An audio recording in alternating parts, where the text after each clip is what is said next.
Bueno, hoy vamos a desarrollar dos unidades. La primera va a ser el Estado y la segunda va a ser referencia a la soberanía, siempre siguiendo el orden del programa. Bueno, como hicimos en la clase pasada, ¿se acuerdan que hablamos primero de una definición nominal y una definición luego real y práctica de lo que es el término derecho? Bueno, lo mismo lo vamos a hacer ahora, pero en este caso vamos a hacer referencia a la palabra Estado. Bueno, primero vamos a verlo por la definición nominal y a la raíz etimológica de la palabra. Y luego vamos a pasar a la definición real y práctica. Bueno, cuando hablamos de Estado, tenemos que saber que este término deriva del latín, en este caso, que es status, ¿verdad? Y que en un sentido amplio hace referencia a la forma de ser, de estar, en referencia a cosas o a personas. Entonces, cuando hablamos de Estado, proviene del latín status, que más bien hace referencia a la forma de ser o de estar de una cosa o de una persona. Ahora, cuando hablamos de Estado, ya con la connotación política y restringiéndole ya al campo político, entonces sería como la forma de ser o estar compuesta, en este caso, la estructura del Estado. Perdón, lo estoy proyectando un segundito.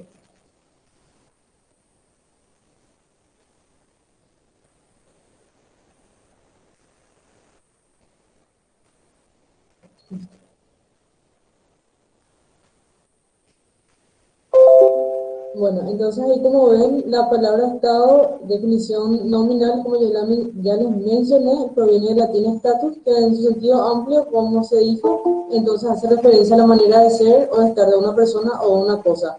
Ahora, cuando hablamos de Estado, ya en su connotación política, haciendo referencia a la realidad práctica de la palabra, entonces podríamos decir que el Estado es la sociedad humana, y ahí van a ver el primer elemento del Estado, que es justamente el elemento humano que hace a la población territorial y políticamente organizada. Dice, bueno, ahí viene el segundo y el tercer elemento que constituyen los elementos del Estado territorial, que hace referencia al elemento físico, y políticamente, que hace referencia al elemento poder. Dice, mediante una autoridad o un gobierno que regula de un modo determinado la convivencia social. Entonces, en definición nominal, Estado es la forma de ser o estar de una cosa o una persona, y si eso lo llevamos a la connotación de Estado, sería la forma de ser o estar organizada, en este caso,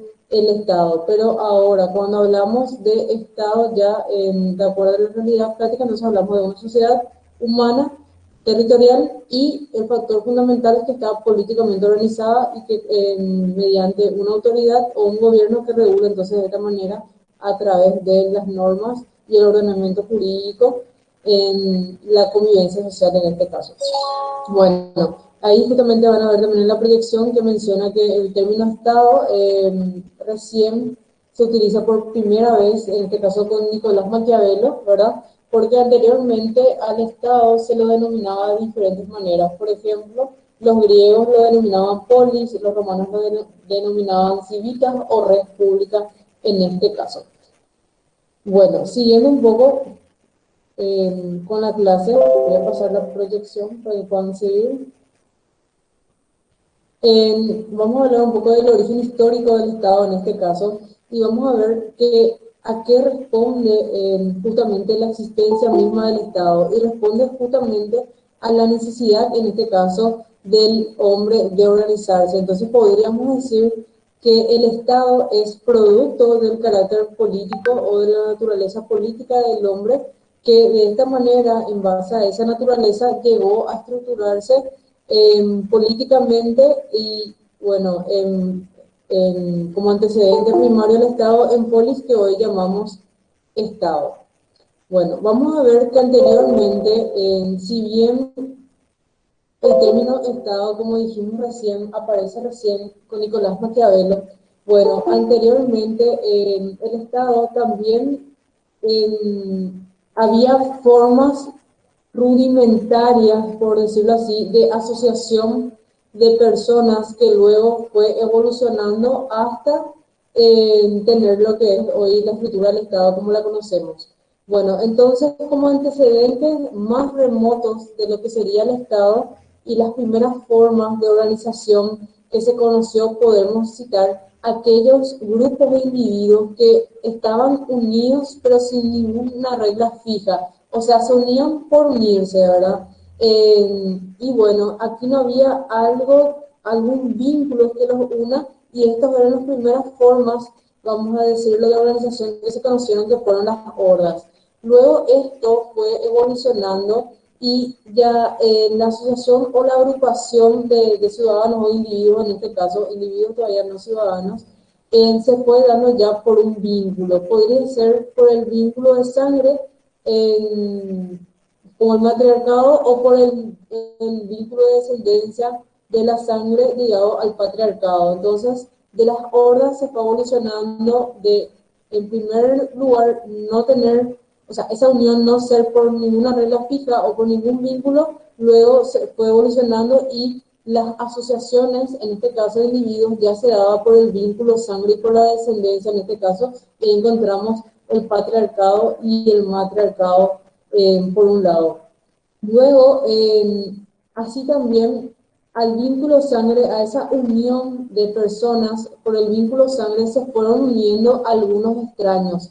Y esta unión ya no era solamente por el vínculo sangre, sino porque ellos creían, estos extraños que se unían a estos grupos ya familiares, vamos a decir, en se sumaban a estos justamente pensando que ellos provenían de algo común, ¿verdad?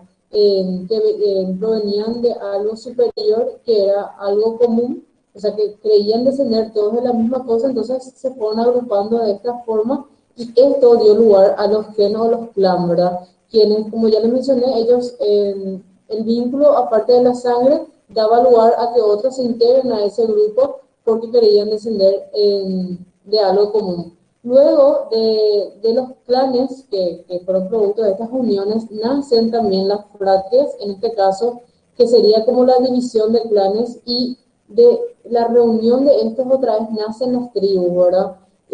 Al conformarse, se iban uniendo cada vez más de acuerdo a un factor que los unía. En principio, por nada, no había ninguna regla que los unía, luego fue el vínculo sangre, luego el vínculo de creer descender de algo en común o algo superior, y luego ya se iban asociando, vamos a decirlo así, por cuestiones de defensa, por cuestiones de necesidad, por cuestiones justamente de ir organizándose, y entonces cada vez eran más los factores que hacían que esto se une y se centralice cada vez más la reunión, en este caso, reunión o asociación de personas.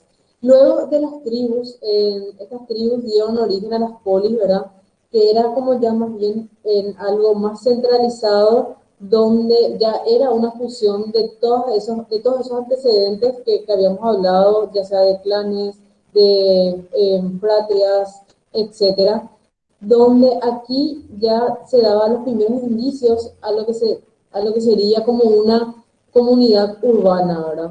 Bueno, la polis más bien, el vínculo de unión, imperaba también mucho lo político y lo religioso aquí. Y también se unían como bajo la figura de un jefe militar y también de sacerdotes, ¿verdad? Que justamente, ¿cómo? No, disculpe, no, ¿tienes alguna consulta? Bueno, como les decía, entonces, estos ya se fueron uniendo ya bajo otras figuras y, por ejemplo, bajo la figura de un jefe militar, de representantes religiosos como los sacerdotes, que justamente este jefe familiar ya o militar ya decía quiénes serían, y ahí se fueron formando de esta manera los estamentos también, y bueno, se organizaban ya para defensa de estas asociaciones, y de esa manera entonces se va formando cada vez más y estamos cercanos lo que sería el Estado como hoy lo conocemos. Entonces se van organizando cada vez más, y después el proceso por el cual en este caso surge el Estado Entonces no es algo que es de un día para el otro, no es algo improvisado, sino que pasó por un proceso bastante lento, que los vínculos de unión cada vez se fortalecían más hasta que justamente se da una especie de lucha entre organizaciones menores y el poder central en este caso. Entonces, este poder central pasa a tener dominación sobre estos poderes más débiles, ¿verdad? Y así se va uniendo todo, integrando hacia la unidad del Estado, y así es como nace entonces la organización política territorial que hoy se la conoce como Estado. Bueno, el Estado entonces en sí es un término que aparece recién en la etapa moderna, como ya mencionamos, durante la época del Renacimiento con Nicolás Maquiavelo, y él decía que el Estado era como la forma de ser o de estar políticamente constituida y organizada, en este caso la colectividad humana. Entonces, de esa manera se fue dando la evolución del Estado. Bueno, y aquí justamente menciona en la proyección que el Estado es producto del carácter político del hombre, que llegó a ordenarse estructuralmente en polis, a la que hoy llamamos Estado. Y ahí está justamente la evolución histórica que le estaba mencionando, de cómo se fueron dando las asociaciones de las personas, y cada vez más eran los vínculos que la unían, y luego se fueron organizando políticamente ya, y dieron lugar a lo que es el Estado. Bueno, ahora vamos a pasar un poco a la reflexión, en este caso los elementos del, voy a citarle a sus compañeros, a cuáles serían los elementos del Estado en este caso. Bueno, como saben, existen tres elementos que deben estar sí o sí presentes para que se pueda constituir un Estado. Por un lado, el elemento humano, que sería la población; por el otro lado, el elemento eh, físico, que sería el territorio, que es un elemento fundamental al igual que los otros; y por el otro lado el elemento político, que en este caso es el poder. Y es justamente este elemento político lo que diferencia también al Estado de la nación. Entonces eso vamos a ir viendo más adelante, pero para adelantar un poco. Bueno, como le estaba mencionando, entonces tenemos tres elementos. Vamos a empezar a hablar un poco primero del elemento político, que es la población en este caso. Y bueno, la población sería el primer elemento del Estado, y hay que mencionar que si no existe este factor humano no podemos hablar del Estado, ¿verdad? Eso es obvio, no hay necesidad que se diga, pero por las dudas vamos a destacar eso, que sin hombres no hay Estado, y el hombre, pues sabemos que es la unidad primaria del Estado en este caso. Entonces, para que haya un Estado debe existir personas, independientemente de su pluralidad numérica. En este caso podrían ser muchos, pocos, no importa esa cantidad. Bueno, entonces los hombres en este caso son parte, son miembros de este Estado, y esta relación justamente del hombre con el Estado, cuya población en este caso integra, se capta a veces bajo el concepto y el nombre de ciudadano. Entonces ciudadano sería el hombre en cuanto a miembro de un Estado. Entonces, sobre la población, lo que nos toca mencionar una vez más es que es fundamental, obviamente, para constituir un Estado, que cuente con una población independientemente de la pluralidad numérica en este caso. Y ahí menciona también en la proyección que están viendo que a la población también se le llama pueblo, y ahí menciona que justamente hay que distinguir lo que es población de pueblo, ¿verdad? La población en todo caso sería la población residente o no permanente, ¿verdad? O sea, vamos a aclarar, la población sería las personas que viven y que son residentes de ese estado. En cambio, menciona que otros consideran que pueblo sería esa población flotante o transeúnte que está de paso nada más, o sea, que están de manera transitoria sin permanecer con radicación definitiva dentro de un estado. Entonces, el pueblo sería la parte, o la población sería en este caso la parte de la población que convive entonces con cierta habitualidad y permanencia, en este caso, dentro de un estado. Bueno, entonces el pueblo y la población hacen referencia a eso, y la población entonces es la asociación permanente de individuos que forman en este caso la colectividad organizada y que se encuentran regidos luego, posterior a la constitución del Estado, por leyes, por usos y por costumbres. Bueno, el elemento humano, así como están viendo, puede estar compuesto por individuos, en este caso de un mismo origen étnico, o puede estar también compuesto por diferentes razas y lenguas, ¿verdad? En el caso de Paraguay, por ejemplo, todos, hay una población homogénea y no heterogénea, como sí se da en otros países como Francia o en Alemania. Luego tenemos el otro elemento del poder, en este caso que es el territorio, y es muy importante el territorio porque para que exista un Estado también es una condición imprescindible el que cuente con un territorio en este caso. Bueno, debe haber un territorio y esta población, que es el primer elemento constitutivo del Estado que estamos mencionando recién, debe estar afincada sobre ese espacio territorial que justamente es el que determina, en este caso, hasta dónde se ejerce el siguiente elemento que vamos a ver enseguida, que es el poder. Entonces, el territorio tiene relación directa con los demás elementos. Eso es obvio, pero es justamente el elemento físico, que es en su territorio, el que determina entonces hasta dónde se ejerce el poder del Estado en el espacio, y también desde dónde ya no se ejerce el poder del Estado. Entonces es fundamental y muy importante el elemento territorio en este caso. ¿Y por qué es tan importante? Porque juega un papel fundamental el elemento territorio, pero al igual que los otros dos elementos, ¿verdad? Pero en este caso, como ya mencionamos, el territorio entonces lo que hace es delimitar el espacio, el ámbito espacial de dónde se ejerce el poder del Estado. Es decir, qué personas o qué ciudadanos y qué cosas se encuentran dentro de ese ámbito geográfico, y por el principio entonces de territorialidad, entonces, quiénes están dentro de su jurisdicción política y jurídica en este caso.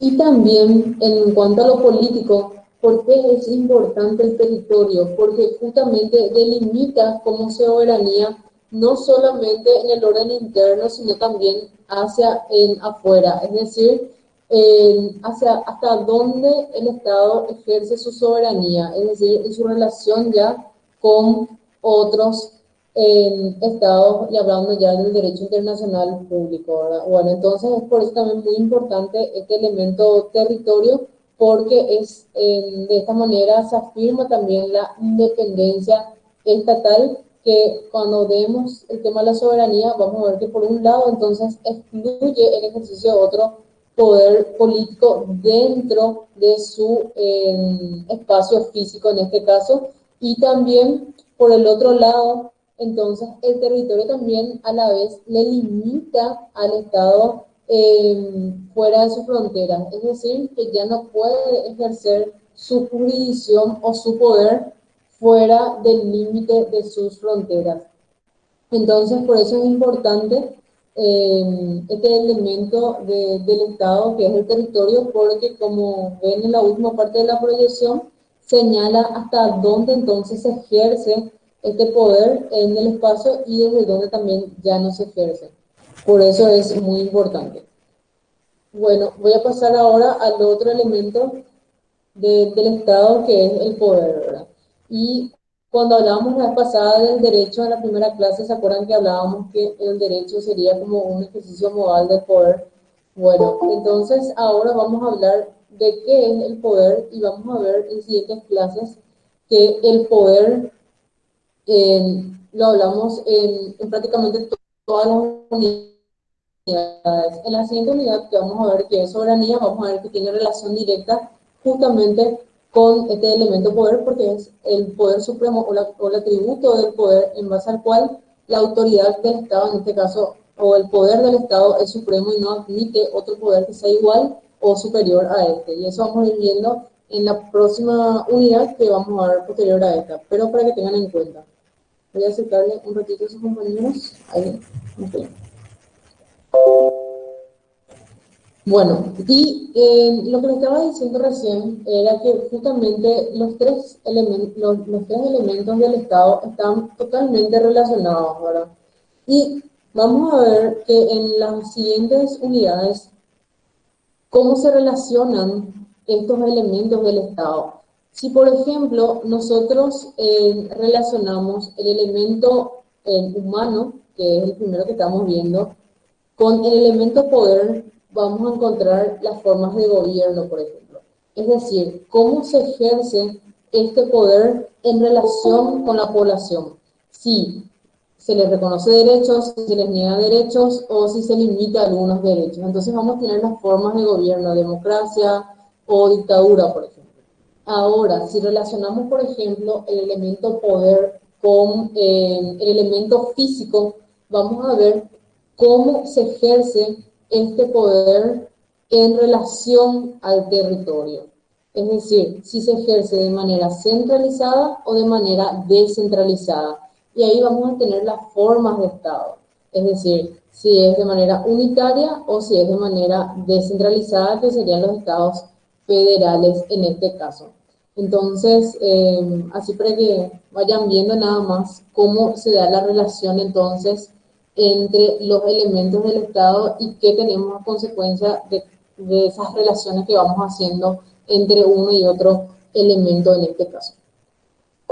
Bueno, siguiendo un poco, entonces, cuando hablamos de poder, entonces, el poder es el elemento político en este caso, y cuando hablamos de poder, sugiere la idea de fuerza, de energía, y decía justamente el profe que donde haya un fin del Estado a cumplir, siempre va a haber un poder para poder lograr que ese fin se cumpla.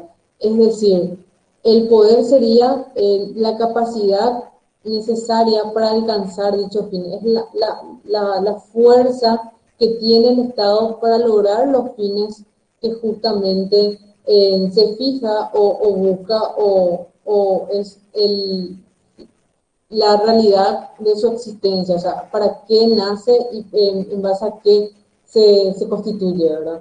Bueno, entonces, cuando hablamos del poder como fuerza o energía, en este caso tenemos que hacer referencia que no se trata de una fuerza física exclusivamente, sino que más bien hace referencia a la fuerza, pero teniendo en cuenta una relación, en este caso recíproca, vamos a decir, entre el mando y la obediencia. A eso hace referencia, a esa relación donde existe una relación diferencial, donde hay un superior y otro está subordinado, o sea, mando y obediencia, a eso hace referencia. Es decir, que el poder es la obediencia, en este caso transformada. O sea que esa energía y esa fuerza con que cuenta el poder, en este caso, provienen en cierta medida del consentimiento que le da la persona que está subordinada a ese poder, ¿verdad?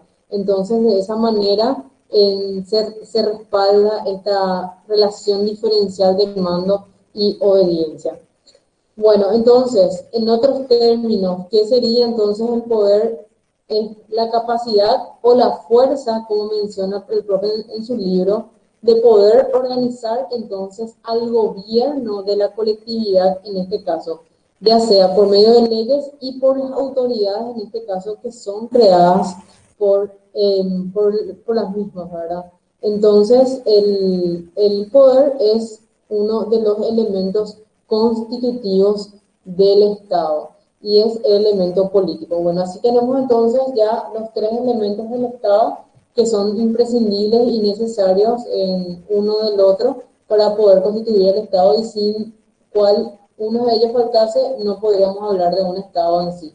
Entonces tenemos elemento humano, elemento físico y el elemento político. Por un lado, entonces, la población, sin hombres no hay Estado. Tenemos el elemento físico, que es el elemento territorio, ¿verdad? Sin un territorio no podemos hablar de Estado. Y sin poder no hablaríamos entonces de Estado tampoco, sino más bien podríamos hacer referencia a una comunidad sociológica más bien unida por otros factores que no son necesariamente políticos. Entonces, para que haya Estado tenemos que hacer referencia sí o sí al elemento poder, porque el Estado justamente se organiza políticamente y jurídicamente a través de este elemento. Bueno, ¿alguna consulta hasta aquí?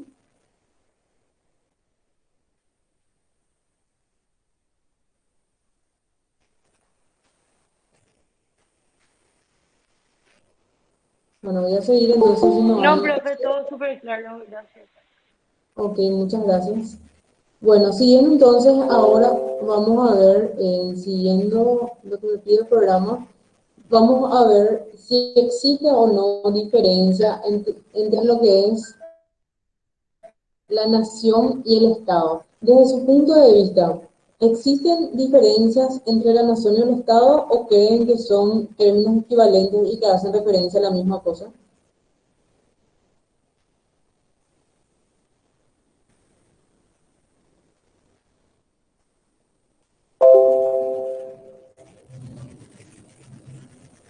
¿Alguien que quiera aportar? Siento yo, permiso, doctora, en Sí, que adelante. que la nación es más referente al sentido de pertenencia y que el Estado hace mención más bien a que de una u otra manera no importa la nacionalidad que pueden conformarlo distintas personas, ¿verdad? Que pueden estar en un Estado y creo que eso se me ocurre ahora. Sí, totalmente. Así mismo como estás mencionando. Bueno, en primer lugar, vamos a hacer referencia a la forma en cómo nace la nación y cómo se da origen al Estado. Estamos hablando hace un momento del Estado y decíamos que justamente el Estado era una creación, en este caso artificial del hombre, y que era una sociedad colectiva, organizada, en este caso, dentro de su propio territorio y tenía ese poder o esa fuerza para mantenerse dentro de él, ¿verdad? Y así poder imponer dentro de él un orden o darse a través de ese ejercicio del poder un ordenamiento supremo, ¿verdad? Y a partir de ahí organizarse política y jurídicamente. Bueno, por el otro lado, tenemos que la nación, en este caso, más bien no es una creación artificial del hombre, no es una creación que es espontánea nada más, o sea, es espontánea natural, pero no es que nace de un día para el otro, a esa hago referencia, sino que es más bien una comunidad que, como ya dijo la compañera, los vínculos que unen a esa nación se dan ya por cuestiones como en factores, mejor dicho, como los usos, las costumbres, la religión, es decir, el vínculo de unión que hay ese sentido de pertenencia o esa conciencia, vamos a decir, nacional y que consideran que tienen o comparten con sus semejantes un destino común. Es decir, cuando hablamos de nación, ya denota la unión de ciertos factores, sean estos psicológicos, sean estos sociológicos, sean estos históricos, etcétera. Y es decir, se dan de manera espontánea y con el transcurso del tiempo se va formando esto. En cambio, el Estado, no, la creación es de manera artificial. Ahora, cuando hablamos del concepto de nación, podríamos decir también que el concepto de nación es más amplio que el concepto de Estado, justamente por todos estos factores que ya estamos mencionando. También se podría decir que la nación incluso es antes o es anterior, mejor dicho, al Estado. ¿Por qué? Porque la nación es un conjunto, en este caso, de individuos que habitando en un mismo territorio se hayan unidos por un origen común y por aspiraciones comunes, ¿verdad? Ahora, en cuanto al territorio, en un estado, así como bien mencionó la compañera, no necesariamente debe de haber una nación homogénea, sino que pueden existir varias naciones dentro de un mismo estado. En cuanto a la población, ¿sí? Simplemente, doctora, me gustaría acotar un poco más sobre el Estado, ¿verdad? Si bien también el Estado es soberano y la capacidad que tiene de dictarse sus propias leyes en su territorio e independiente para con los demás, el ser reconocido por los demás estados y países también. Simplemente eso, doctora. Exactamente, eso hace a la autonomía y justamente a esas dos cosas que estaba haciendo referencia, tiene vinculación directa con lo que establece nuestra Constitución del principio de autodeterminación y el principio de independencia, en este caso, uno en el orden interno y el otro en el orden internacional, como dice el ejemplo. Así mismo es. Bueno, siguiendo un poco, entonces, decíamos que si bien la nación, en este caso, contiene también elementos que hacen al Estado mismo, la constitución del Estado, por ejemplo, la nación también tiene su población, es decir, no puede tampoco existir nación sin habitantes, ¿verdad? Entonces, está este elemento también dentro de lo que es la nación. Luego también existe, o sea, tienen también su territorio, ¿verdad? Pueden habitar, como ya mencionó también su compañera, en un territorio o en varios territorios de estas naciones.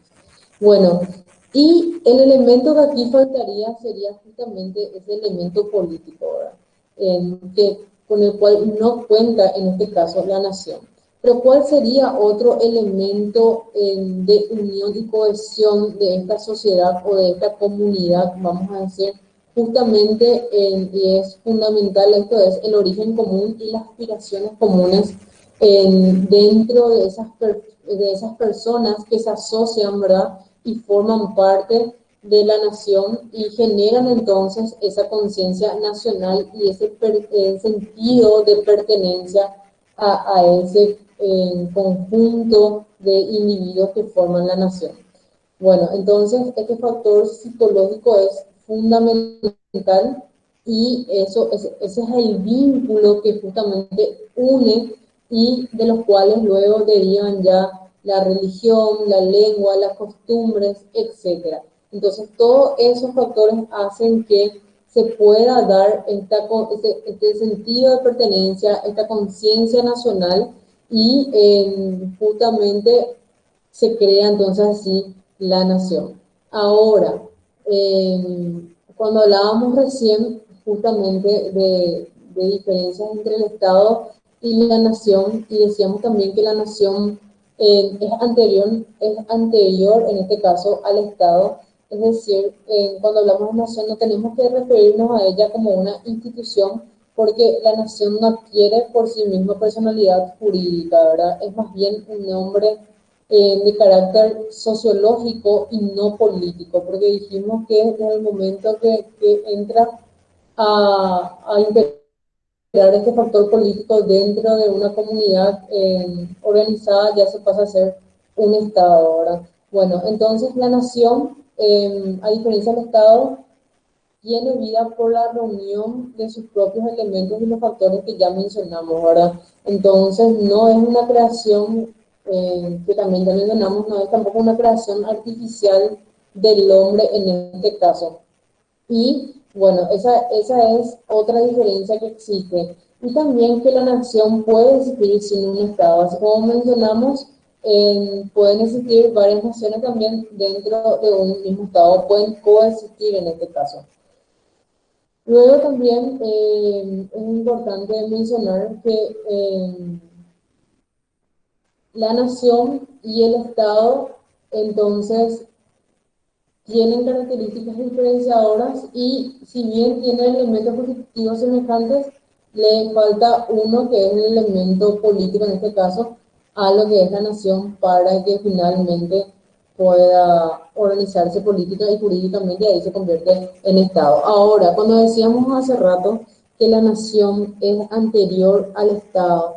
En el caso de nuestro país, ¿ustedes creen que la nación paraguaya es anterior al Estado paraguayo? Siguiendo esa temática nada más de lo que estábamos hablando recién.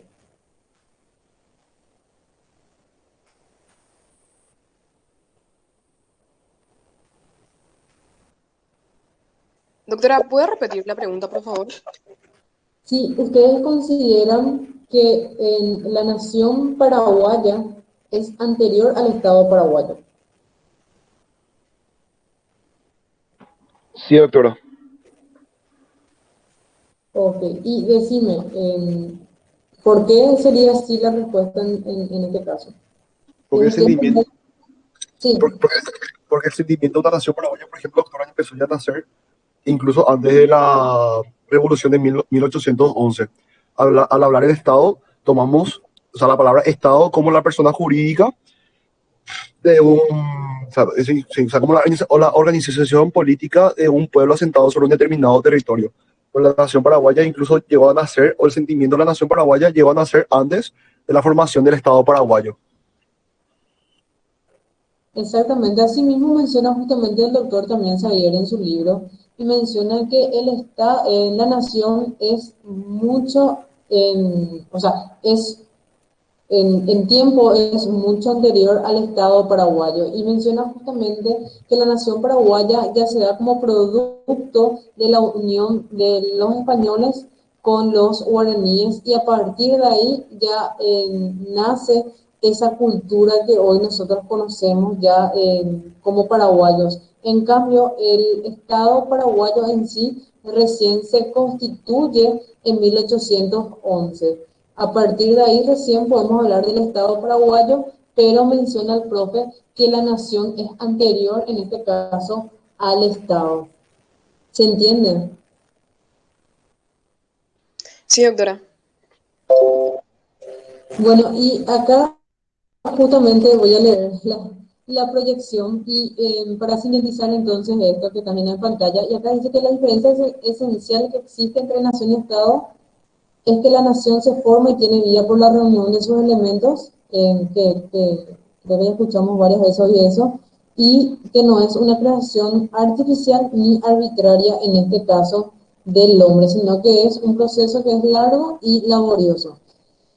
Bueno, dice que la nación se edifica en este caso sobre un pasado en que ha ido guardando como un cofre sacro sus tradiciones, sus sacrificios y sus victorias y también así sus derrotas, pero para forjar el presente, pero para forjar en el presente ideales que se proyectan sobre el porvenir y sobre el futuro. Dice que en cambio el Estado puede ser y es una creación de los hombres.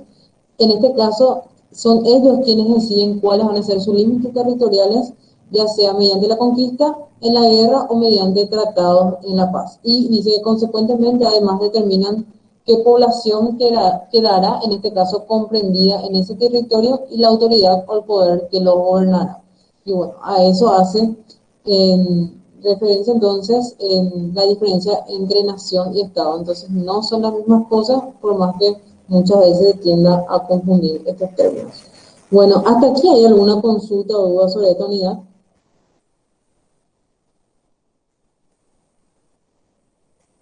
Todo claro, doctora.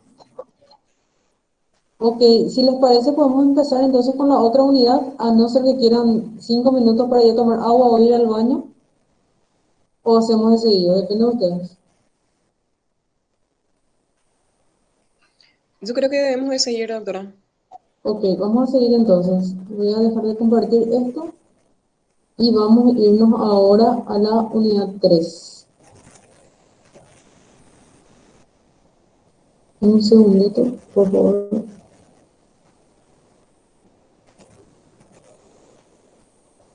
Acá.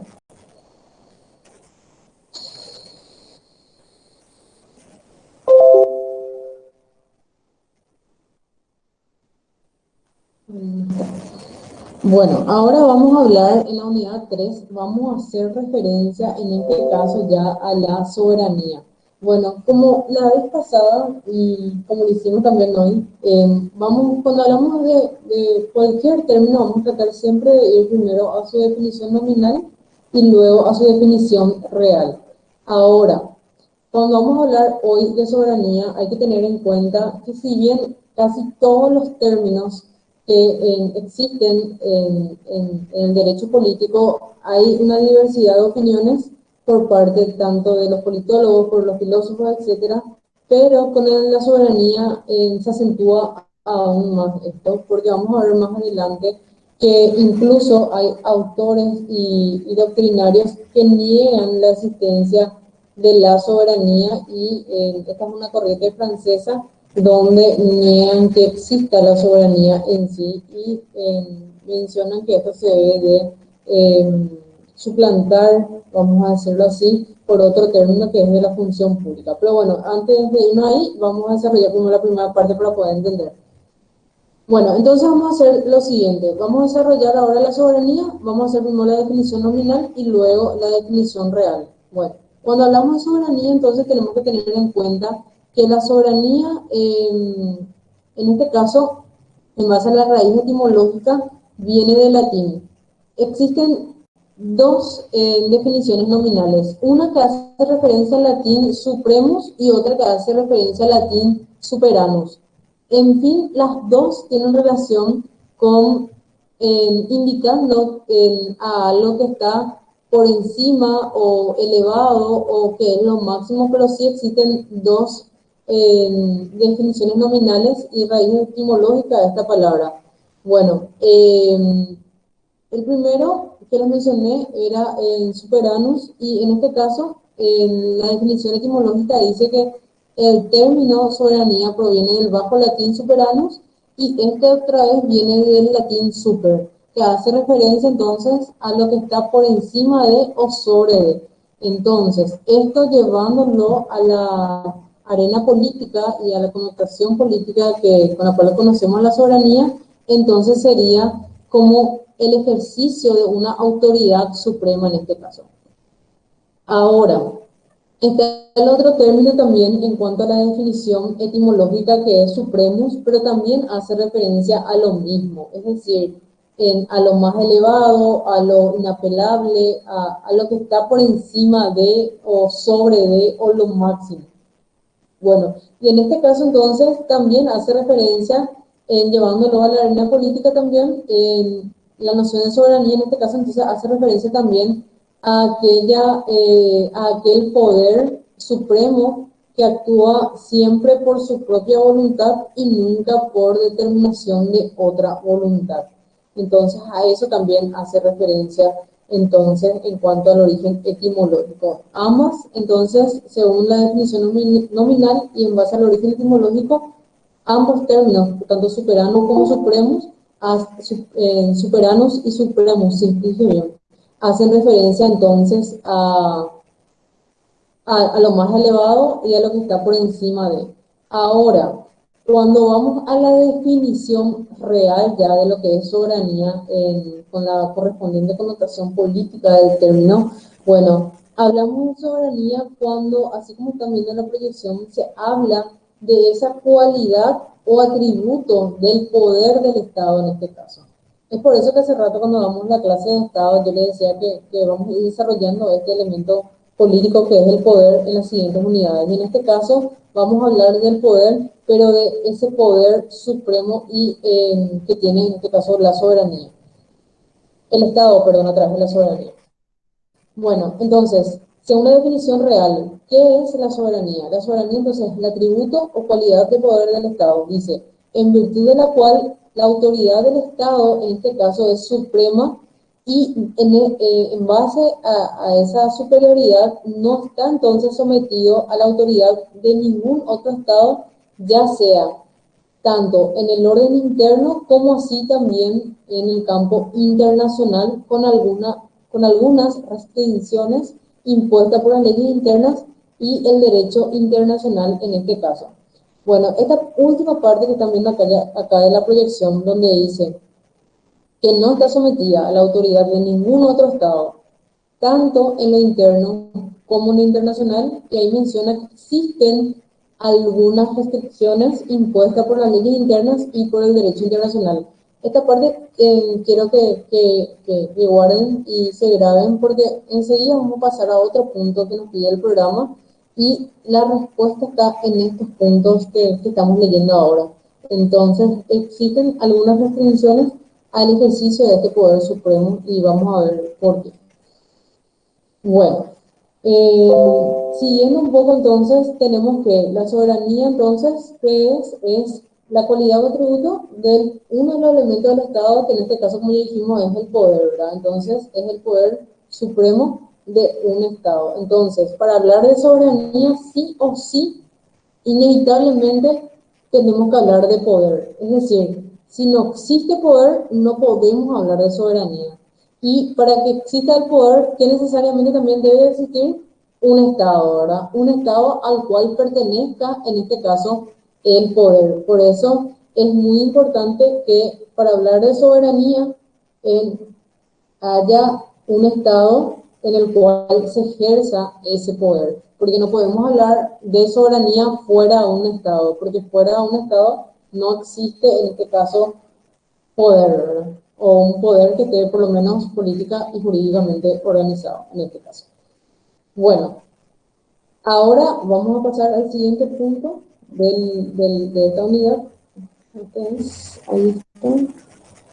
Y ahí menciona justamente, van a ver, dice, el estado de soberanía dice que es una condición para ejercer el poder, aunque este no signifique que todo poder es necesariamente soberano. Si existe un poder sujeto a otro que es superior, aquel no tiene la calidad de soberanía. En cambio, estamos ante un poder soberano cuando no hay otro poder superior a él. ¿Qué quiere decir esto que están leyendo ahora?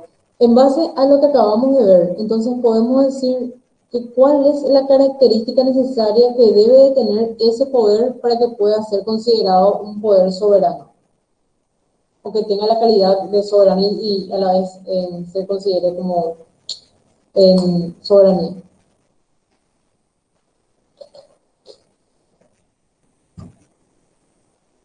Cualquier poder puede considerarse poder soberano o tiene que tener alguna característica específica para considerar a ese poder como soberano.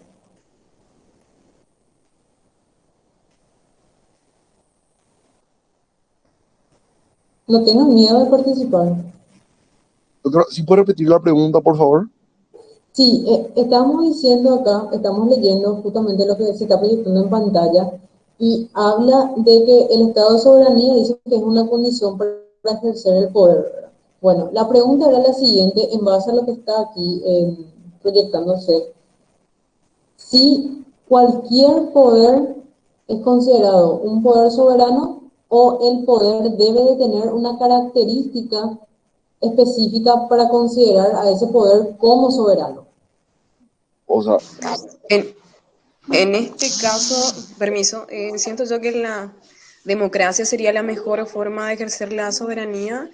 En la forma de gobierno también entra en colisión acá, autora. ¿Cómo? Porque si es una dictadura, por ejemplo, no es soberana por el hecho de que hay un dictador, ¿verdad? No sé si hace mención a eso. Y en una democracia es más, existe la posibilidad, perdón, de que exista esa democracia, Sí, reconocida justamente, obviamente por el pueblo que es el soberano realmente. sí, de hecho que cuando hablamos de soberanía vamos a ver que la soberanía no siempre residió o reside en el pueblo como son en este tipo de estados donde tienen formas de gobierno democráticas, ¿verdad? Si nos vamos a la antigüedad, aunque en la antigüedad todavía en sí no existía el término soberanía, pero el término soberanía es algo que se da también recién a finales de la etapa medieval e inicios de la etapa moderna de la historia. Entonces, la soberanía no siempre residió en este caso en el pueblo, sino que en los estados de tipo totalitarios o absolutistas o dictaduras incluso, la soberanía recaía en la voluntad del monarca o del rey o del emperador en este caso. Es decir, entonces la soberanía no siempre residió en la voluntad popular como es al día de hoy, sino que anteriormente la soberanía residía en la voluntad del rey, porque justamente este ejercía el poder de manera ilimitada y él era el soberano y él ejercía sin límites al ejercicio de ese poder, y por eso era que decíamos también que se confundía el derecho, también el Estado, incluso con la figura del gobernante. Ahora, mi pregunta nada más era la siguiente: si cualquier poder puede considerarse poder soberano. Y la respuesta es que Profe, no. Sí, nada, quería agregar que con respecto a la pregunta justamente y teniendo en cuenta todo lo que usted dijo, entonces para que un poder sea verdaderamente soberano no debe estar sometido a otro poder. exactamente, esa es la característica fundamental. Es decir, ese poder debe ser supremo y no debe estar sujeto a ningún otro poder dentro del ámbito del ejercicio de ese poder. Es decir, para considerar a un poder como soberano, en este caso, no debe de estar sometido a otro poder, y en este caso, entonces, si existen otros poderes los cuales están sometidos a este poder, esos poderes no son considerados soberanos, ¿se entiende? O sea, es como el caso de los estados federales.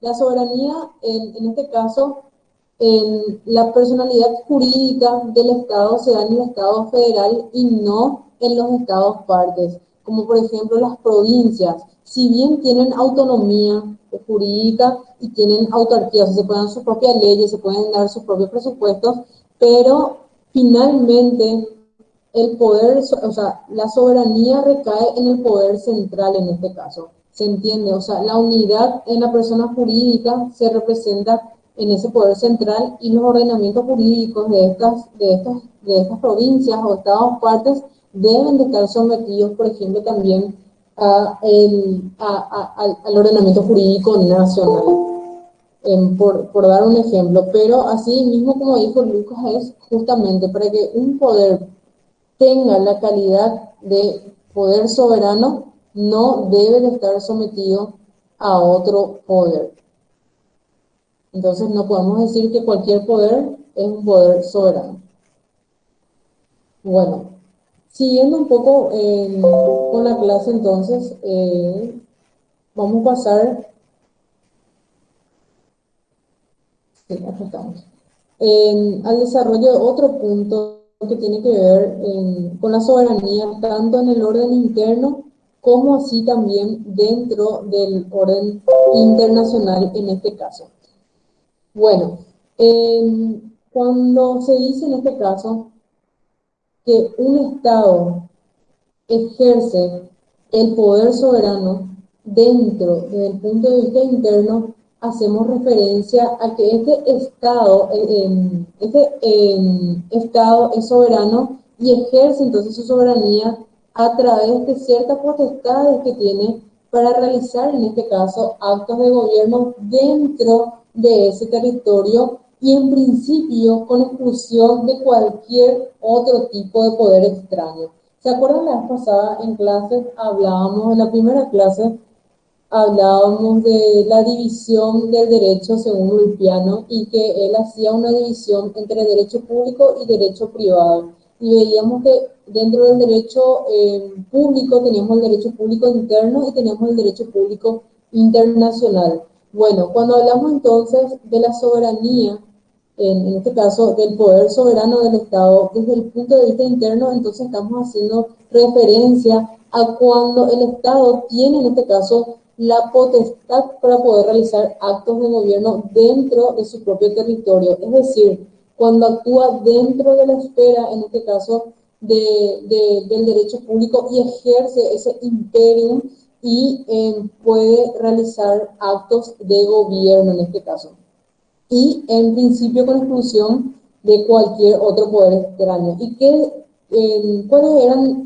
esas acciones que el Estado actuaba, decíamos, cuando actuaba como soberano en este caso? ¿En qué acciones realiza el Estado cuando actúa como soberano y ejerce ese imperio? es cuando, por ejemplo, establece los impuestos, cuando emite monedas, cuando dicta y aplica leyes, es decir, cuando hay esa relación diferencial donde se establece y el pueblo asimismo debe de acatar porque finalmente somos nosotros quienes nos estamos dando esas leyes también, ¿verdad? Porque nosotros somos lo que ejercemos el gobierno a través de nuestros representantes, que en este caso sería la democracia representativa que nosotros tenemos. Bueno, entonces, cuando hablamos de la soberanía desde el punto de vista interno, entonces estamos haciendo referencia al ejercicio de ese imperio y del poder soberano dentro del propio territorio del Estado, ¿verdad? Y cuando se realiza actos de gobierno. Ahora, cuando hablamos de la soberanía ya desde el punto de vista internacional, en este caso, más bien está haciendo referencia que en sus relaciones internacionales el Estado tampoco está sometido a ningún otro poder extraño y a ningún otro poder, a ningún otro poder soberano o a ningún otro poder del Estado en el ámbito internacional. Entonces, a eso hace referencia. Es decir, la soberanía interna, entonces, como poder supremo, en este caso, en el interior del Estado, también hay que mencionar, y esto tiene mucha relación con lo que estaba diciendo recién su compañera, esto no le da derecho al Estado de ejercer ese poder de manera ilimitada y utilizarlo en contra de sus habitantes, sino que justamente a través del ordenamiento jurídico positivo interno, los estados, al reconocer derechos, deben de estar más bien obligados ellos a que estos derechos sean respetados, ¿verdad? Y que se garantice justamente su cumplimiento. O sea, el Estado tampoco, en base a ese poder supremo y esa soberanía, no puede ejercer el poder de manera ilimitada y mucho menos en detrimento de los ciudadanos, sino que ese poder se debe de utilizar para poder garantizar justamente los derechos que el mismo Estado reconoce. Y por otro lado, desde el punto de vista internacional también, entonces, cuando hablamos de desde el punto de vista internacional, el Estado tampoco se puede, en este caso nuestro Estado soberano, tampoco puede ir en contra de otros estados en esas relaciones internacionales, sino que también debe de someterse al derecho internacional público y a las normas, en este caso de gente que existe, ¿verdad? Y por las cuales se va dando las relaciones. Bueno, producción. Bueno, entonces a eso se refiere la soberanía tanto en el orden interno como así también en el orden internacional. Y ahí menciona lo que ya les dije, que un Estado es soberano desde el punto de vista interno cuando tiene potestad para realizar actos de gobierno dentro de su propio territorio, y ahí dan unos ejemplos como emitir monedas, prestar servicios públicos, entre otros. Y desde el punto de vista internacional, permiso, hace referencia a que el Estado no está sometido a otro Estado ni a otro poder extraño. Y justamente, esto es muy importante y ahí está lo que en la clase de la lección 2 hizo referencia a su compañera, justamente los principios de autodeterminación dentro de lo que es el orden interno y el de independencia en cuanto a la relación externa en este caso. Bueno, ahora, esta es la pregunta justamente que les dije que por eso atiendan la primera proyección de esta unidad cuando hablábamos. Y la pregunta es la siguiente: la soberanía en el orden interno, como así también en el orden internacional, ¿ustedes consideran que esta soberanía es absoluta o es relativa? Ya sea en el orden interno como en el orden internacional. ¿Qué opinan de ella? ¿Se puede ejercer el poder de manera absoluta o hay limitaciones a ello?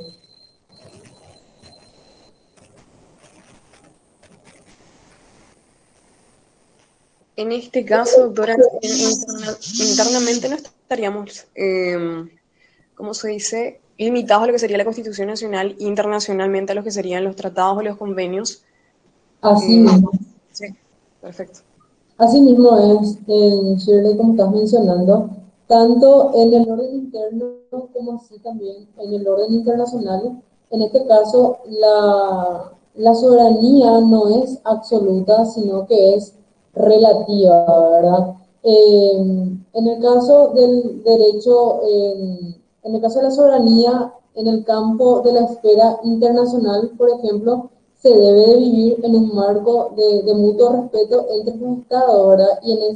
Y a consecuencia de eso, o para mantener esa convivencia pacífica, se debe sujetarse a las normas del derecho internacional, ¿verdad? Entonces, no es que acá nosotros eh, perdemos soberanía o disminuimos nuestra soberanía cuando permitimos que por cuestiones de derecho internacional público,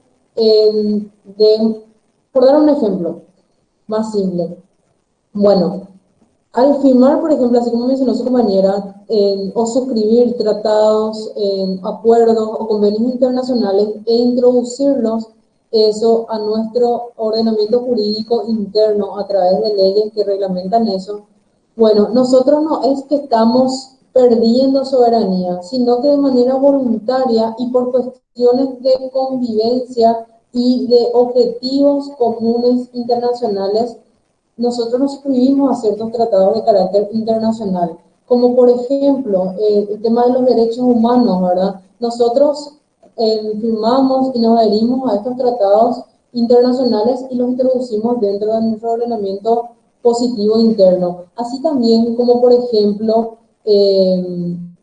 a ver, en materia ambiental, por ejemplo, el país tiene una cantidad innumerable de convenios y protocolos que firmó y se adherió y suscribió eso y lo introdujo dentro de su ordenamiento interno. Y eso no quiere decir que el Estado por ello deje de ser un Estado soberano ahora. Bueno, ahora, por ejemplo, también existe el tema de la Corte Penal Internacional, por ejemplo. El Paraguay suscribe y ratifica este Tratado de Roma, ¿verdad? Y en este caso, ¿qué hacen los Estados miembros? Ceden a un órgano jurisdiccional internacional la facultad para poder investigar también, juzgar y a la vez sancionar a los responsables de comisiones de cualquier crimen considerado internacional, ¿verdad? Entonces, una vez que esto se somete a esta Corte Internacional de Justicia, ¿verdad? Las decisiones o los fallos de esta corte, sus decisiones judiciales, eh, no se pueden desconocer mencionando o alegando que se viola la soberanía estatal en razón de ese ejercicio jurisdiccional de la Corte Internacional. Es decir, cuando uno suscribe y ratifica estos tratados, está aceptando por propia voluntad someterse y adecuarse a lo que establece la norma internacional. Entonces, no es que en este caso entonces se disminuye o dejamos de ser soberanos por delegar una parte o aceptar que en este caso como la Corte Penal Internacional de Justicia, como un órgano jurisdiccional internacional, juzgue y sancione a los responsables de comisión de hechos punibles considerados internacionales o crímenes internacionales, sino que solamente se cede a este órgano esa facultad por cuestión de en relaciones internacionales, ¿verdad? Y así existen muchísimos otros tratados y acuerdos o convenios que en este caso firman los países miembros de la comunidad internacional. Hay algunos que son abarcativos a todos los países y hay otros que son regionales, por ejemplo. Así como la ONU, por ejemplo, abarca todos los países, pero la OEA, por ejemplo, es algo regional y abarca los países de América, por dar un ejemplo. Entonces, por eso no podemos decir que la soberanía en el ámbito internacional es absoluta, sino que también es relativa, y es relativa por lo que ya mencionamos, es decir, justamente porque existen normas del derecho internacional a los cuales los estados se adhieren, suscriben y ratifican esto y lo introducen dentro de su ordenamiento jurídico y por propia voluntad, entonces deciden justamente colaborar para cumplir con esos objetivos y fines internacionales para lograr así que se logre se busque la dignidad de bienes tutelados por el ordenamiento jurídico nacional e internacional, como por ejemplo no solamente la vida, los derechos humanos, la libertad, sino también otros derechos en relación a otros bienes tutelados como el ambiente, por ejemplo. Bueno, siguiendo un poco, voy a pasar a la siguiente proyección. Entonces ahí tienen lo que ya les mencioné, entonces tanto en el orden interno como así también en el orden internacional, la soberanía no es absoluta, sino que la soberanía es relativa. Y ahí menciona que según nuestro sistema constitucional, entonces la soberanía donde reside, en la República del Paraguay, la soberanía reside esencial y exclusivamente, dice, en el pueblo. Y como ya mencionamos hace rato y anteriormente, esto no siempre fue así, sino que anteriormente la soberanía también residía en la voluntad del rey. Recién en los regímenes o gobiernos democráticos, donde impera el Estado Social de Derecho, es donde la soberanía pasa a residir, en este caso, en el pueblo. Y el pueblo lo ejerce conforme lo establece la Constitución, menciona la ley fundamental. Y bueno, y esto es a través de los poderes del Estado y a través del sufragio justamente, que es como constituye justamente estos poderes del Estado. Bueno, siguiendo un poco, otro punto al cual hace referencia el programa es acerca de la interpretación de la soberanía desde Aristóteles hasta nuestros días. Bueno, como ya le estaba mencionando hace rato, el término soberanía es un término nuevo prácticamente, es un término que recién aparece en la Edad Media, finales de la Edad Media e inicios de la Edad Moderna con el Renacimiento y con la formación y como consecuencia en este caso de los estados nacionales. Ahora, el hecho que nosotros digamos que la soberanía recién empieza a utilizarse como tal a partir de finales de la época del Medioevo, no quiere decir que en la antigüedad o antes no existía la soberanía. No, lo que queremos decir con esto es que existía la soberanía, pero no existía un término que la defina como tal. ¿Y por qué se dio esto? Porque no había la necesidad de contar con un término que defina cuál es el poder supremo dentro de esa organización. Y vamos a ver que justamente teniendo en cuenta eso, de que no había la necesidad en este caso de contar con este término que defina cuál es el poder superior o supremo dentro de un Estado, es porque en la antigüedad, por ejemplo, si vamos a partir o vamos a hacer una segmentación por etapa de la historia, vamos a ver que en la edad antigua, y si nos vamos a los griegos, a los romanos, no podemos decir que el término soberanía ellos nos otorgaron o nace con ellos, sino porque justamente el poder en esa época y específicamente en estas sociedades se ejercía de una manera monopolizada y cerrada. Es decir, no había disputa ni críticas al poder establecido en esa época.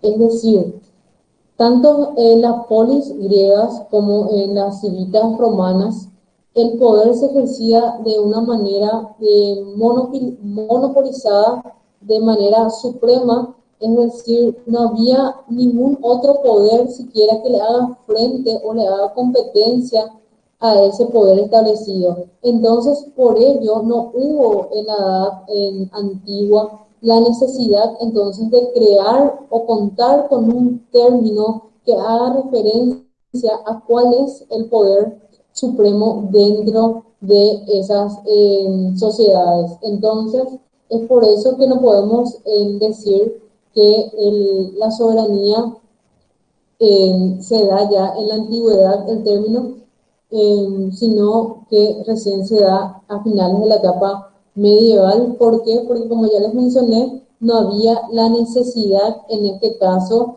de establecer un término que pueda cualificar en este caso el poder del Estado, porque no había disputas y el poder imperante era indiscutido. Entonces, por esa razón, eh, no hubo o no se creó en este caso el término de soberanía, porque justamente no había ningún poder que le haga frente a competencia o que utilice en este caso o disputa a ese poder estatal. Bueno, pero ¿qué pasa después en la Edad Media? Como vimos en la clase pasada también, ¿qué pasa en la Edad Media? Cae también el Imperio Romano, por un lado, y también aparece el feudalismo. ¿Se acuerdan del feudalismo? Que los señores feudales eran los señores dentro de su feudo y ellos tenían una cuota de poder también. Es decir, el señor feudal aparece como un poder más, como personas con poderes dentro de sus feudos y coexisten otra vez con los monarcas. Y también la Edad Media se caracterizó realmente, en este caso, por la aparición ya del pluralismo de poderes. Y es en esta etapa donde se dan los primeros indicios, sin aparecer todavía el concepto de lo que es soberanía como hoy lo conocemos. Entonces, esta época, esta etapa de la historia que es la Edad Media, como ya les mencioné, más bien estaba caracterizada y imperaba la lucha y la disputa por el poder, tanto poder político como poder político terrenal como poder político espiritual o celestial. Entonces, aquí había una disputa entre el poder del Papa y el poder del rey, por ejemplo. Es decir, el poder de la iglesia y el poder del rey o de los emperadores. Entonces, en este caso, cada uno se atribuía o reivindicaba en alguna competencia que creían que le eran propias. Entonces ahí donde comienza a aparecer esa disputa por el poder y se da una rivalidad entre el poder terrenal y el poder celestial en este caso, y ya se empieza a gestar la necesidad de poder contar, en este caso, con un término que pueda definir cuál es ese poder supremo entre los poderes que coexisten en ese momento. Bueno, y así se dio justamente fue evolucionando esto y cada vez más era la disputa por el poder hasta que, por ejemplo, incluso el papado utilizaba o se basaba en la excomunión para poder también subordinar el poder terrenal al poder espiritual en este caso.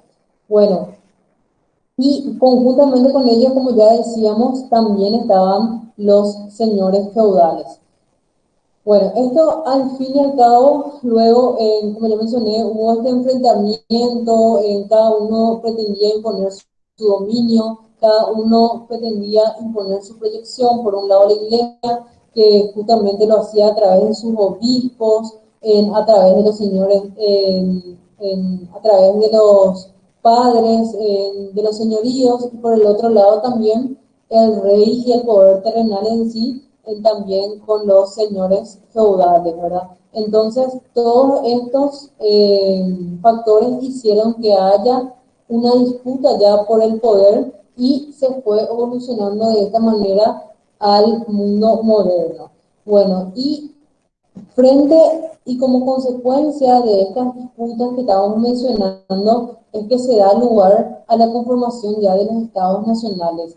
Y estos estados nacionales son los que permitieron luego lograr la evolución a lo que conocemos hoy por el concepto de soberanía en su connotación política. Bueno, entonces, el término soberanía, entonces, es producto y consecuencia de la disputa por el poder y del pluralismo, en este caso, del poder. En ese caso también podríamos decir entonces que el concepto de soberanía se encuentra 100% vinculado al Estado Nacional moderno, que tiene su aparición en finales de la Edad Media y que justamente lo que hace es utilizar ya los atributos, en este caso de la soberanía, y logra que se integren todos los demás poderes coexistentes dentro de la esfera del Estado. Y así entonces se cualifica el poder del Estado y se establece cuál es el poder supremo dentro de ese Estado. Entonces, con la aparición de estos estados modernos que ya tienen un carácter centralizado. ¿Por qué? Porque justamente tanto los poderes que existían y estaban en disputas o eran insumisos se fueron integrando de a poco, en este caso, a la unidad del Estado que los asoció y a la vez los presidió. ¿Se entiende? Entonces, el poder del Estado aquí en los estados modernos se erige y se coloca ya por encima de los otros poderes, afirmando de esta manera su preeminencia. Y bueno, y es así entonces como surge el término soberanía con la connotación política que hoy la conocemos. Y mi alarma. Bueno, entonces ahí justamente mencionan la proyección, dice, consecuencia de las luchas entre diversas potestades y fuerzas de la Edad Media, el Renacimiento y la formación de los grandes estados nacionales. Entonces todo esto fue lo que dio como producto el término soberanía para poder cualificar el poder del Estado y establecer cuál es ese poder superior que no admite otro poder que le sea igual o superior a este y que justamente este poder puede actuar solamente por su propia definición y nunca por determinación de otro poder. Bueno, hasta ahí todo claro. Sí, profe, todo súper claro. Sí, doctora. Ok. Bueno, entonces ahora sí vamos a pasar a otro punto que tiene que ver con el programa. Y este punto hace referencia a una teoría de la escuela realista, le llaman así los franceses, y aquí le encontramos a León Dewey. No pasé la proyección, disculpen. Y León Dewey justamente es un representante de la corriente negativista y él es de la posición doctrinal que concluye con el negativismo de la soberanía. ¿Y qué nos dice él? Justamente, como él menciona, él es una posición realista y renovadora del derecho y lidera este criterio negativo. Y no solamente con la soberanía, sino que también cuando tenemos la unidad 8 aproximadamente, van a ver que él también niega que el Estado tenga una personalidad jurídica. Bueno, pero ahora nos vamos a enfocar en la soberanía.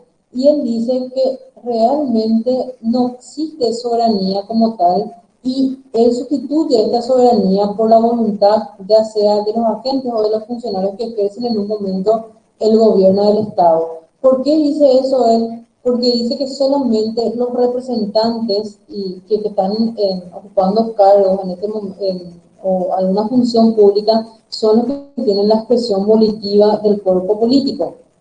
Entonces, ¿qué nos dice esta teoría en otras palabras? Dice que la soberanía no existe y lo que existe solamente es en una relación diferencial donde una persona está por encima de la otra y la otra está subordinada a esta. Es decir, existen gobernantes y existen gobernados. Entonces, el gobernante es el que está cumpliendo o ejerciendo esa función pública y el gobernado es aquel que se debe de someter a esa función pública. Entonces, él niega de esta manera la soberanía del Estado, es decir, reconociendo que hay un poder supremo que es propio del Estado y en base al cual se ejerce ese imperio. Y él dice, no, esto no existe y lo que existe es más bien un servicio público en el cual los gobernantes desempeñan una función y en base a eso pueden obligar a los gobernados a la obediencia. Él dice, no hay soberanía, lo que existe entonces es un ejercicio de una función o de un servicio público. Y menciona que la única realidad jurídica política que existe es justamente la teoría de la autoridad pública y no así la teoría de la doctrina de la soberanía. Ahora, yo les consulto, ¿ustedes consideran que esta crítica corresponde o no? La soberanía solamente es esa relación diferencial y el ejercicio de una función pública.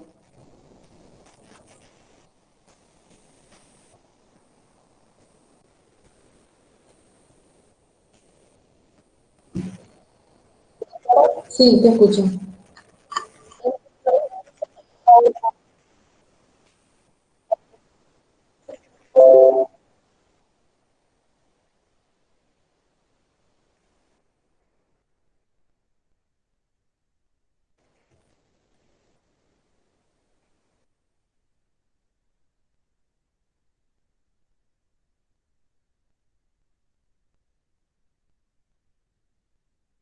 Excelente.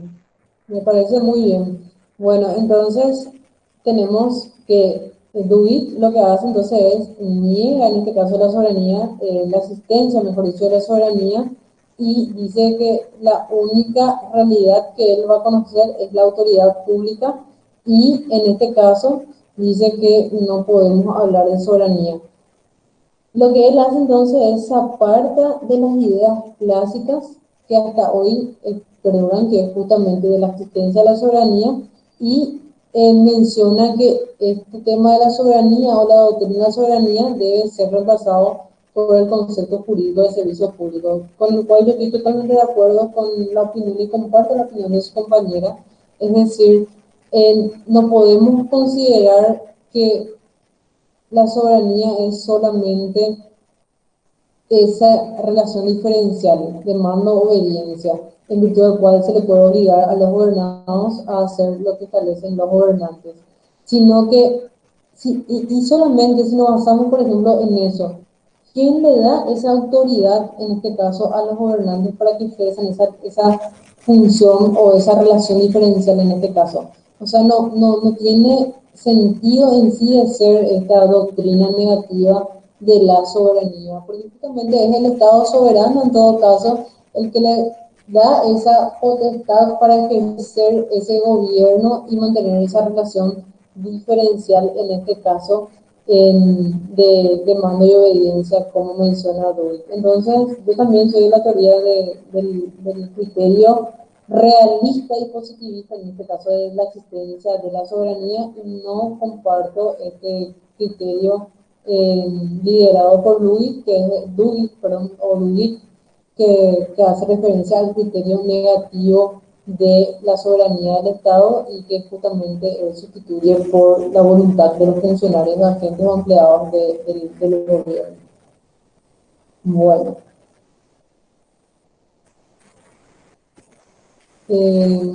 voy a pasar la proyección. Bueno, acá ya estamos llegando prácticamente al desarrollo final de lo que es esta unidad. Y justamente antes de pasar a este punto, algo que me olvidé de mencionarles es, cuando estamos hablando recién de dónde residía la soberanía según nuestra Constitución Nacional, ¿dónde decíamos que residía? En el pueblo.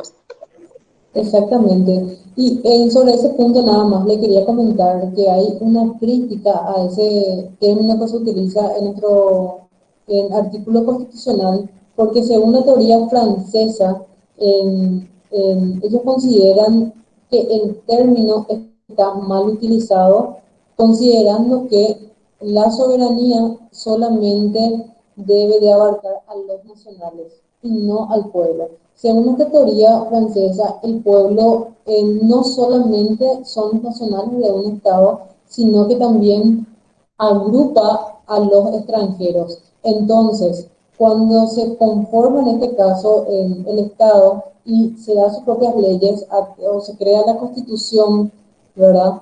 Dicen que solamente deben de participar de ella los nacionales del Estado y no así los extranjeros que no forman parte, vamos a decir, de ella.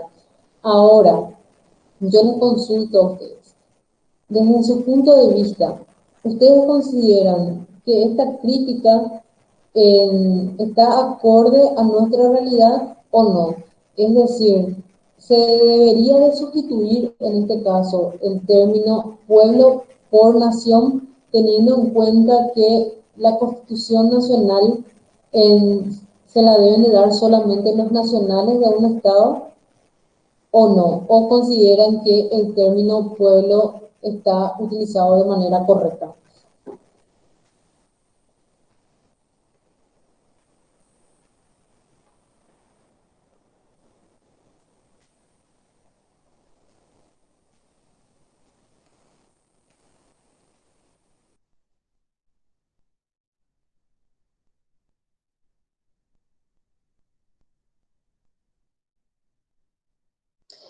Doctora, lo que pasa es que no podemos nosotros adaptarnos a la realidad diferente. Cada país, cada nación, cada estado tiene una realidad diferente. La nuestra es esta. En nuestra Constitución establece que en el pueblo recae la soberanía cuando, específicamente cuando se dice que votamos, ¿verdad? Cuando ejercemos ese derecho y esa obligación nuestra. Entonces, nuestra realidad es diferente a las demás. Entonces, es lo mismo en cada país. Muy bien, algo muy importante que mencionó su compañera es que nosotros ejercemos esa soberanía a través del sufragio, sea a través del sufragio directo o indirecto, ¿verdad? En el caso de nuestro país, nosotros lo ejercemos a través del sufragio directo, es decir, nosotros elegimos nuestras autoridades de manera directa, no elegimos a compromisarios como sea en el caso de los Estados Unidos, que de manera indirecta, por ejemplo, que los colegios son finalmente los que deciden quiénes van a ser los representantes. Bueno, porque es fundamental lo que mencionó la compañera Shirley, porque realmente, ¿qué nos dicen los constitucionalistas en nuestro país? El precepto, en este caso, o el término pueblo, realmente es correcto. Ellos dicen que es correcto, ¿por qué? Porque finalmente, como ella estaba mencionando, el sufragio, en este caso, en nuestro país, el ejercicio de ese derecho político, tanto activo como pasivo, ¿hasta qué grado lo pueden ejercer los extranjeros?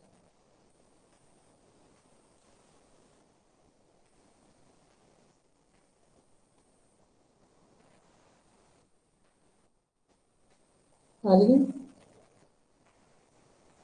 Bueno, entonces, ya que nadie contesta, ellos solamente tienen el ejercicio de ese derecho, tanto pasivo como activo, hasta la esfera municipal. Los extranjeros radicados en nuestro país solamente se les reconoce esos derechos, el ejercicio de esos derechos políticos, pero hasta la esfera municipal. Es decir, ellos no pueden participar en la elección de autoridades ya nacionales.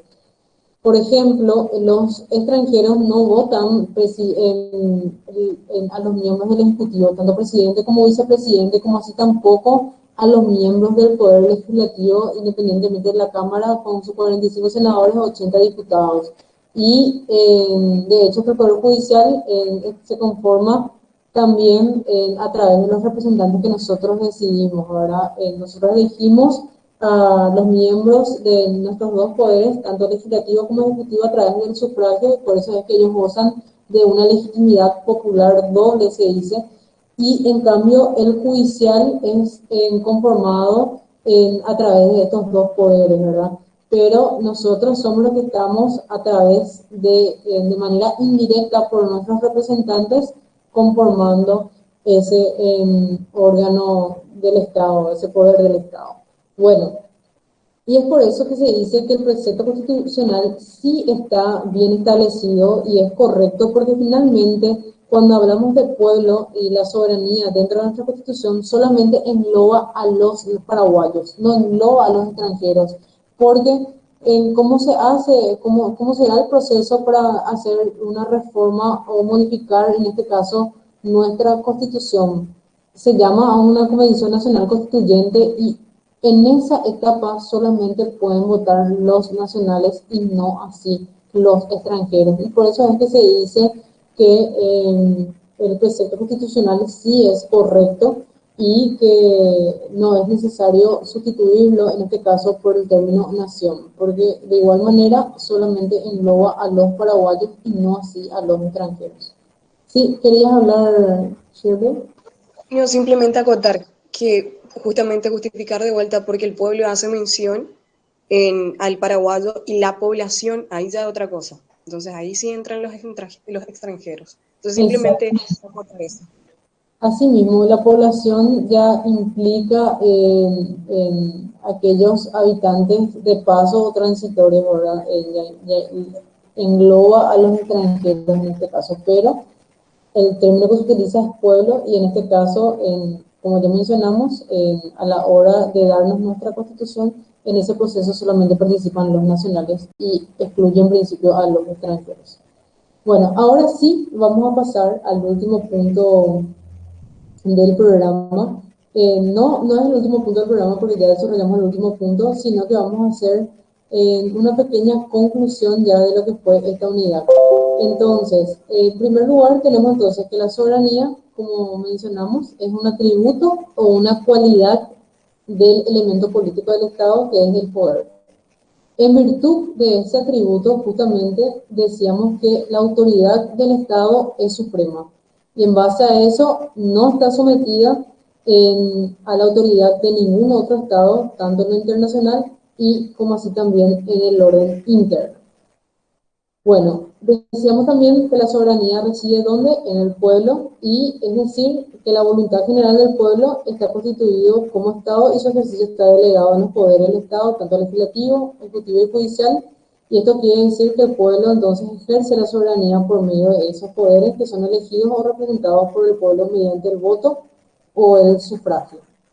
Y finalmente, recalcando otra vez que el poder de la soberanía no es absoluto, sino que es relativo, y eso hace referencia a que el ejercicio de ese poder se realiza en base a ciertas limitaciones, tanto en el orden interno como así en el orden internacional. En el orden interno mencionábamos que debería de sujetarse al ordenamiento jurídico interno compuesto por la Constitución, las leyes, etcétera, y en el Constitución, tratados, después vienen leyes. Ese es el orden de relación. Perdón.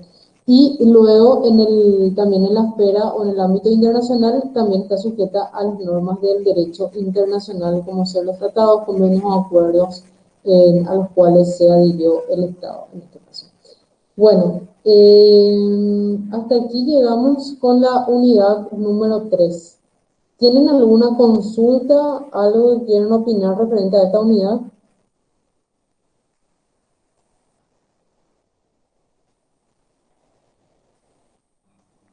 No, profe.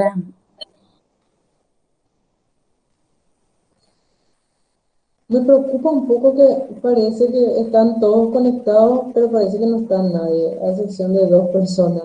Eh, ¿Efectivamente se entiende o son tímidos nomás, no quieren participar en la clase? De hecho, que se entiende bien, doctora. Están Yo entonces. también, profesora.